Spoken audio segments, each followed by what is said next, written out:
at that time, I was in my mid-20s, and all the guys that I hung out with were around my age. And we lived in an apartment building where there was about maybe 17, 18 people that we knew in this particular complex who were gay. And we all hung out together. We partied together in the rec rooms. We did all kinds of great things together. And today, there are 3 of us who are alive, who survived the HIV epidemic from back then. Once I found out that my roommate was HIV positive, I knew that we had at some points slept with some of the same men. So that became a whole nother issue. So I went to get tested. I got a phone call from my doctor's nurse saying that I had tested positive for HIV. We're sorry, sweetie, have a good day. And that was it. There was no counseling. There was no, why don't you come in, let's talk about this, I want to educate you around this. It was just, we're sorry. So, of course, I was so scared because I figured, like most of my friends who did become positive, usually within 6 months to maybe a year or so they passed. There was only one drug available back then, which was AZT. And what was happening with the AZT is that they were experimenting with the dosages because they weren't really sure what dosage to give us. And but I knew my friends who were taking AZT. It was a horrible, harsh, toxic medication, but it did keep some people alive. But with some of my friends, what happened was the medication made them so sick that they would either throw it up or they would have diarrhea, in which case the medication didn't have an opportunity to do what it should have been doing. So many of those guys died as well. Once I tested positive in Los Angeles, there was a news release that UCLA, which was doing the testing at their labs, they gave out a batch of what they call false positives. And so I decided that I was one of those people who had been given a false positive because I couldn't accept the fact that I was actually going to be living with this disease. Didn't know what to do, where to go. So when things started happening, so like with my mouth, when I developed thrush, I went to a dentist.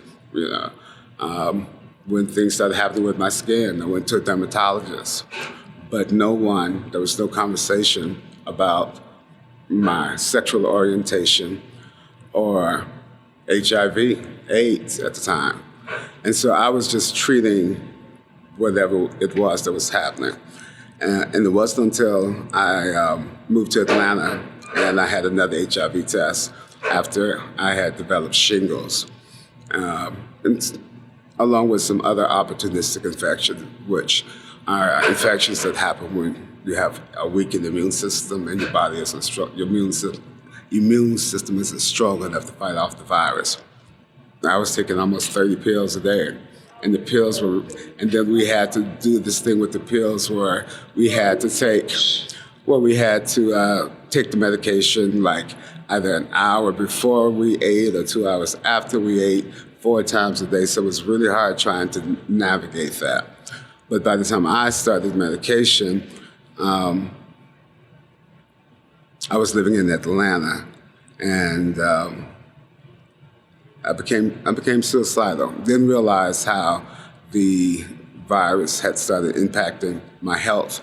So things started to happen with my health, and I didn't think or relate it to having HIV because I had gone so deep in the closet about my status. It just became an ongoing thing about how I was going to be able to tell my family, whether or not my family would love me, or if they would, I'd be ostracized, like so many of the other people that I knew in the community.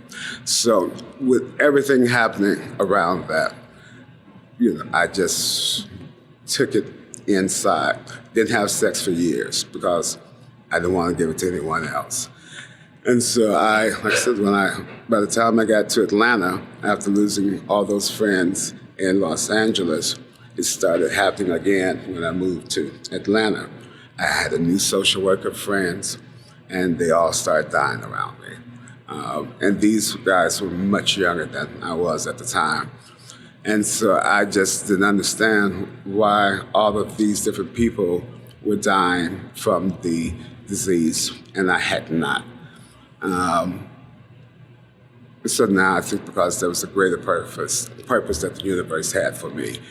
Because now I've worked in HIV prevention, and currently I work in this program, as I think I mentioned earlier, a peer navigation program, which was the first Ryan White-funded program that we've had at our agency. Diversity and Resilience is a nonprofit public health agency, and most of the staff are LGBT, and there's some who are not. But it has been such an amazing force in the community.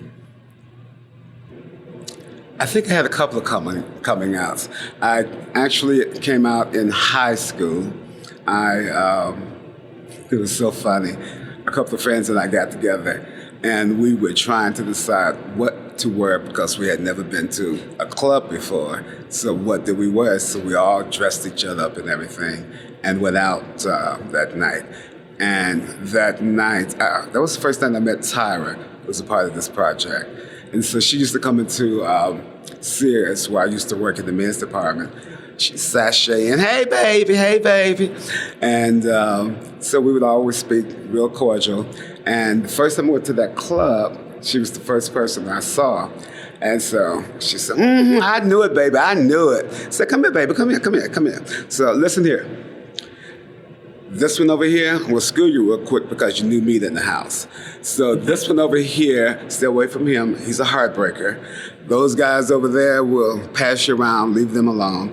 That one over there will give you crabs, so leave him alone. And so she kind of took me under her wing when I was like 17, 18 years old. And we've been reunited through Diversity and Resilience, which is where I've been working now for like the last 12 years. And she's was a part of the Sheba program. And I took over facilitating the program. So it's kind of like became full circle because she looked out for me when I was in my teens. And as she got more seasoned, I started to look out for her and take care of her as well.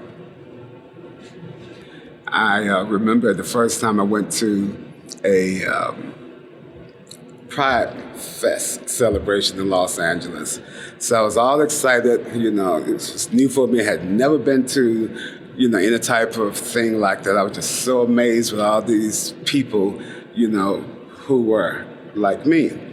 And so what ended up happening was a photographer came through the crowd, and I did another dive, similar to the dive that I did back when I was I guess we would call a stripper, go-go dancer here in Milwaukee at some of the local bars here.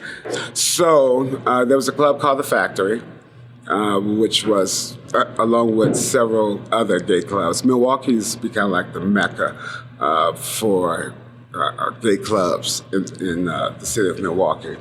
So there were several clubs. There was The Factory, there was The Baron, there was like the River Queen, there was like Papagayos, there was Park Avenue, there was the Circus, and all of these clubs, and at the time you only had to be 18 to get into the bars, so we got our life. And it was just fun. We were just young men, wanted to have fun and live our lives. And so many of us would go to Chicago to party and hang out because we didn't have family. Many of us did not have family members and friends over there that we would have to be concerned about setting us out at the club. Because I remember our high school football team all came into this gay bar so they could see who they could find out that was in the gay club so they can go back to school to tell. And so that became another thing. So we ended up going back and forth to Chicago, hanging out and partying. And that was amazing. There was the warehouse. It was just so much energy during that period of time in the 70s.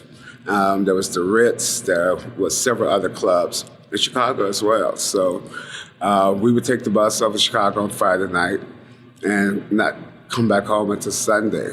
We met friends and people and boys and friends. So we all wound up having places to stay when we would come over to hang out. So it was really, really fun. And then I found out, unfortunately, that many of those guys that I used to hang out with back in Milwaukee had passed from HIV as well. So, but while we were out, we were out. We danced our lives away. Some of us who were in college didn't make some of those classes because we had partied all night. So, but it was an amazing time here in Milwaukee.